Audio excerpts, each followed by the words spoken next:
Lihatlah pria yang mengendarai sepeda motor melihat gadis cantik. Segera setelah itu, pria itu hilang kendali dan terjatuh ke tanah. Gadis itu panik, banting setir dan menabrak truk di depan. Dia terjatuh tersungkur dari mobil dan memecahkan jendela kaca juga. Beberapa menit kemudian, jarinya bergerak sedikit. Ji-hyun perlahan membuka matanya dan bangun. Dia menyentuh tubuhnya dan menemukan bahwa dia tidak terluka sama sekali. Saat itu, beberapa orang sedang mengerumuni mobil Ji-hyun. Dia menemukan bahwa orang di dalam mobil itu adalah dirinya sendiri. Telepon di dalam mobil ada panggilan masuk, itu adalah tunangannya. Ji-hyun ingin mendorong semua orang menjauh. Tapi kemudian dia menemukan bahwa dia tidak bisa melakukan apa-apa. Baru saja berbalik. Ada seorang pria mengendarai sepeda motor menatapnya. Tapi Ji-hyun melihat dirinya dimasukkan ke dalam ambulans. Dia mengikuti semua orang ke rumah sakit. Setelah masuk rumah sakit, Ji-hyun selalu mengikuti dirinya sendiri. Di kamera, dia tidak bisa melihat sosok dirinya. Ayahnya dan tunangannya berlari sampai. Ji-hyun berlari ke arah ayahnya. Ternyata dia menjadi hantu. Ji-hyun melihat dirinya dibawa ke ruang operasi. Dia menangis dengan getir, tetapi dia melihat orang itu lewat juga. Setelah itu, Ji-hyun dengan cepat mengejarnya. Ketika dia mengatakan dewa kematian. Maaf, kamu kenal aku, kan? Apakah kamu baru saja melihatku? Hei Ji-hyun, apakah kamu memiliki masalah otak saat mengemudi? Setelah itu, dewa kematian melihat pasien yang terbaring di ranjang rumah sakit. Jiwa paman itu telah lolos. Ji-hyun melihatnya, dia sudah membekukan. Kemudian grafik detak jantungnya menjadi 0, jantungnya berhenti berdetak. Dewa kematian tunduk pada paman itu. Lalu bawa dia ke ruangan lain. Dia mengangkat tangannya sekali dan pintu lift terbuka. Paman masuk, lift ditutup lagi. Kemudian lift menjadi asap dan menghilang. Dewa kematian naik ke teras dan berkata kepadanya. Dia adalah orang yang memimpin dan membawa jiwa ke alam baka. Tugasnya adalah membimbing jiwa-jiwa orang mati. Tapi dia bilang yang mati bukan dia tapi paman itu. Tapi karena penyebab kecelakaan adalah kejadian yang tidak terduga, kamu tidak pantas mati hari ini. Ini hanya insiden yang terjadi tiba-tiba. Setelah itu, keduanya pergi ke ruang operasinya. Dia melihat bahwa orang tuanya dan tunangannya ada di sana. Kemudian bahkan ada teman sahabatnya. Dan bahkan teman-teman sekelasnya juga datang.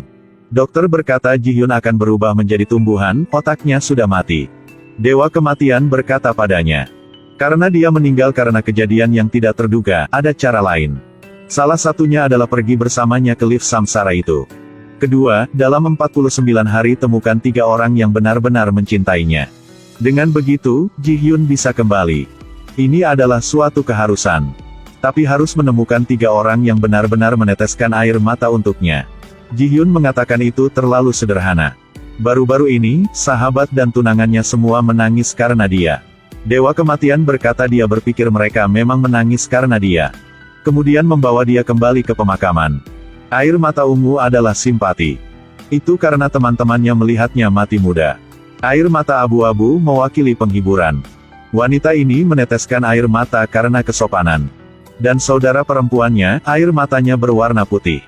Itulah orang yang benar-benar mencintainya. 2 lainnya juga meneteskan air mata abu-abu.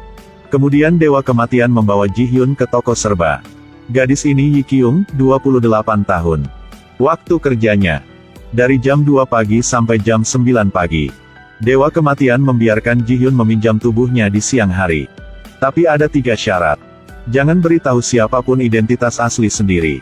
Kedua, sebelum jam 12 malam untuk kembali ke rumah. Ketiga, jika Anda ingin menghabiskan uang, Anda harus mendapatkannya sendiri. Setelah itu, Ji-hyun pergi ke rumah Yi Kyung. Pinjam tubuhnya. Saat Ji-hyun memasukinya, dia tidak merasa familiar. Saat dia membuka pintu kamar mandi. Mengapa seorang gadis begitu sederhana? Ji-hyun memakai sepatu tua dan berkeliaran di jalan. Tapi saat dia melihat dirinya di cermin, Ji-hyun bahkan takut untuk shock. Baru kemudian dia menyadari bahwa ini bukan tubuhnya. Bahkan rambutnya terlihat seperti sudah lama sejak dia mencucinya. Wajahnya terlihat seperti baru saja dipukuli. Pada saat itu, Dewa Kematian juga berada tepat di belakangnya. Kemudian dia mengulangi 3 kondisi lagi. Lalu berikan Ji-hyun ponsel. Telepon apa ini? Anda memiliki 48 hari dan 3 jam lagi. Apa ini? 29 menit. Ini adalah waktumu yang tersisa. Dewa Kematian memberitahunya bahwa ada tombol darurat di sana. Hanya ketika itu benar-benar mendesak. Jika Anda melanggar 3 kondisi lainnya, atau apakah Anda dalam situasi berbahaya, pada saat itu, tekan 0 untuk menghubunginya. Pada saat yang sama, Dewa Kematian juga memberinya 49.000 won. Ini adalah tunjangan hidup sebelum dia menemukan pekerjaan. Dalam 49 hari, dia harus mengembalikannya kepadanya. Ini adalah kalung baginya untuk mengumpulkan air mata. Begitu Ji Hyun menerima uang, dia naik taksi. Dia masih mengira dia putri seorang Taipan. Ketika dia membayar pengemudi, dia bahkan mengatakan bahwa dia tidak perlu mengembalikannya. Ji Hyun berlari ke rumah sakit. Ke kamar rumah sakit dirinya. Dia melihat tunangannya duduk di samping ranjang rumah sakitnya. Ji Hyun ingat hari yang dia bertemu dengannya. Bertahun-tahun yang lalu, ketika dia mendaki gunung. Sayangnya, hujan dan badai. Dia baru saja bertemu Min Ho lagi. Dia menggendongnya di punggungnya menuruni gunung. Sejak itu, keduanya memutuskan untuk tetap bersama. Tapi sekarang, Min Ho duduk di sebelahnya. Jangan pernah meneteskan air mata. Dia harus pergi mengumpulkan air mata orang-orang yang mencintainya. Ji Hyun pergi ke toko serba ada. Dia membeli sampo dan lipstik. Tidak ada yang menghabiskan 29.000. Lalu dia pergi ke toko kue temannya tapi teman dia tidak ada di sini. Ji Hyun pergi ke kedai kopi teman sekelasnya lagi. Tapi dia juga tidak ada di sini. Ji Hyun sangat lapar sehingga dia makan semangkuk besar mie. Dia menemukan bahwa dia telah menghabiskan sebagian besar uangnya. Dia harus mencari pekerjaan untuk mendapatkan uang. Tapi Han Kang berkata tidak ada kekurangan orang di sini. Katakan padanya untuk pergi dengan cepat. Ji Hyun menegang dan mulai bertepuk tangan. Bahkan jika itu adalah langkah kecil. Tapi itu mengingatkan pada Ji Hyun.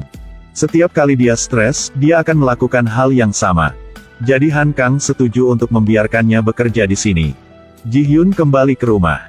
Dia meninggalkan tubuh Yi Kyung. Ini baru jam 8, dia masih belum bangun. Ji Hyun ingin keluar. Dia menemukan bahwa dia tidak dapat menyentuh apapun. Pada saat itu, Dewa Kematian sedang bermain dan menari. Tiba-tiba seluruh orang seperti tersengat listrik. Ternyata Ji Hyun menekan tombol telepon untuk meminta bantuan. Dewa Kematian muncul di depan Ji Hyun. Tanyakan padanya apa yang terjadi. Ji Hyun bilang dia ingin Dewa Kematian membukakan pintu untuknya. Dewa Kematian menjadi marah. Dan berkata dia tidak akan membantunya dengan hal-hal manusia. Setelah mengatakan itu, dia menghilang lagi. Keesokan harinya, Ji Hyun mencuci rambutnya hingga bersih dan wangi. Dia memulai pekerjaannya mengumpulkan air mata. Setelah pergi ke kedai kopi untuk bekerja, dia berubah menjadi Ji Hyun berbeda. Kejutkan semuanya. Padahal itu tubuh Yi Kyung. Tapi Ji Hyun masih mencintai kecantikan. Bagaimanapun itu adalah jiwa Yi Kyung. Dia menjatuhkan pisaunya ke tanah. Kemudian ambil dan usapkan pada celemek. Saat membawa air, tangannya gemetar. Tuang air, tuangkan semuanya. Basah bahkan baju tamu. Han Kang buru-buru menarik Ji Hyun keluar. Tanyakan padanya apakah dia tahu cara bekerja. Apakah resumenya asli atau palsu. Dia menyuruhnya untuk segera pergi ke Hotel X untuk membuktikannya. Jika tidak, dia akan segera memecatnya. Setelah itu, Ji Hyun langsung lari ke Hotel X.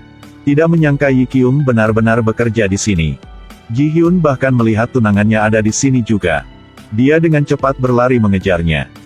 Pada saat itu, sahabatnya juga berdiri di sampingnya. Tapi dia tidak mengenalinya. Ji Hyun melihat lift berhenti di lantai 18.